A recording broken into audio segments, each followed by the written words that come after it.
Peace, fam. Today we're going to talk about 5 consumables you should avoid at all costs. Alright? And as always, I like to jump straight into it. First thing on the list is tilapia fish. Now, although there are wild species of tilapia, most of it is farmed, coming from states like Arizona, California, and Idaho. Tilapia fish are noted to eat feces if there's not enough feed available. Now, this is not reportedly a concern in North America, but reports have been confirmed that the imported fish from places like China and other foreign countries have been fed manure exclusively.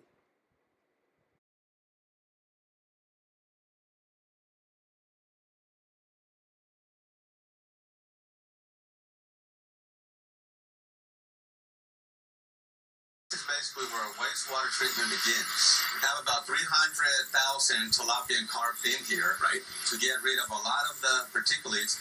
Particulate poo. Yes. Once they reach up to harvest size, we harvest them out and sell them. The fish that help purify the dirty water by eating uneaten food and poo will then be sold on the market for people to eat. Right, exactly. That's fantastic. Al is basically in the toilet right now, isn't he? But even in North America, the soy and the corn-based feed are not conducive to the natural ecology and biology of the fish. And these types of feeding regimens can cause mutagenesis, which allows for other anomalies to happen in the DNA of the fish. The anomalies or the mutagenesis potential in the DNA of the fish transfers, of course, to your DNA when you consume that protein for your own DNA structure.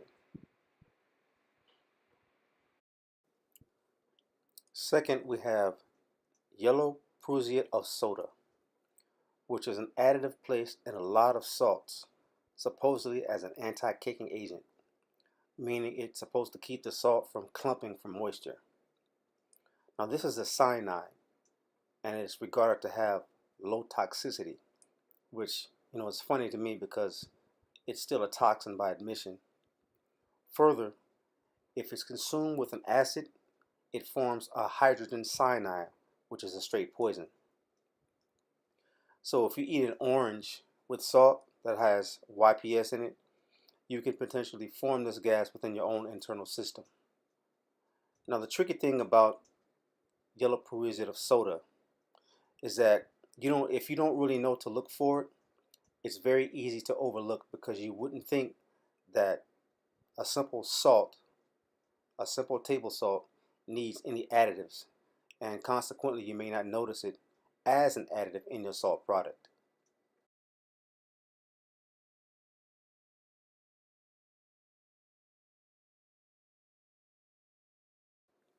The next is lcysteine. Now, the synthetic form of this amino acid, which is not essential, is derived from hog hair and bird feathers. Now, human hair is reportedly used, but I could not find any conclusive reports on this practice. However, human hair synthesis is banned in Europe, which suggests to me that it is in use somewhere, or was in use somewhere, since it's specifically addressed by the prohibited law. L-cysteine is also snuck into a lot of different products, and because it's labeled as an amino acid, it often goes overlooked as a potential problem. This is one of the biggest reasons people need to know what's in the food they're eating.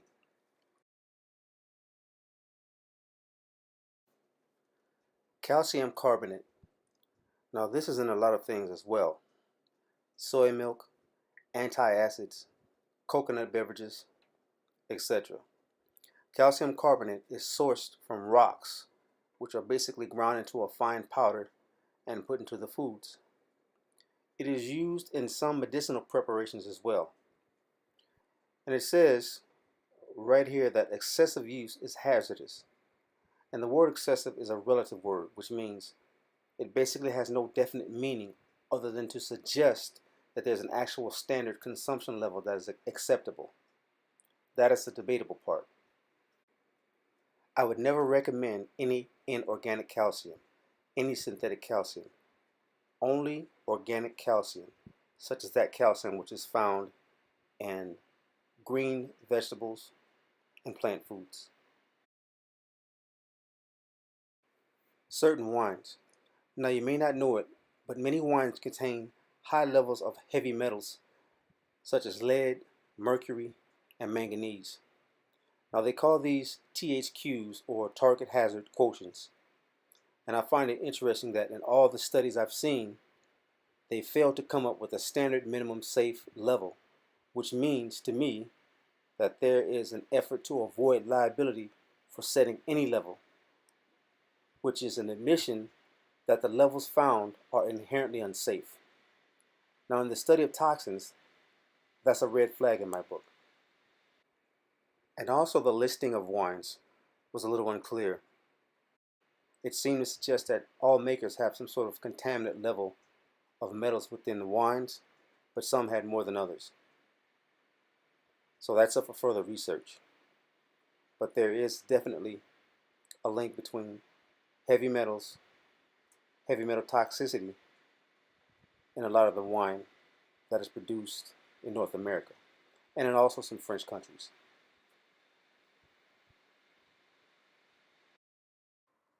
Now, one of the things that you should also be aware of is that some wines are claiming to have, or rather some reports are claiming that some wines have radioactive materials in them.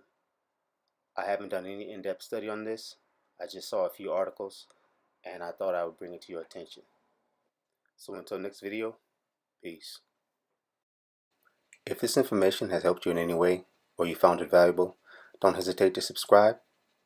Also, for consultations, go to lessons101store.com, navigate down to the health consultations link, and from there it will take you to our health library page where you can receive a consultation.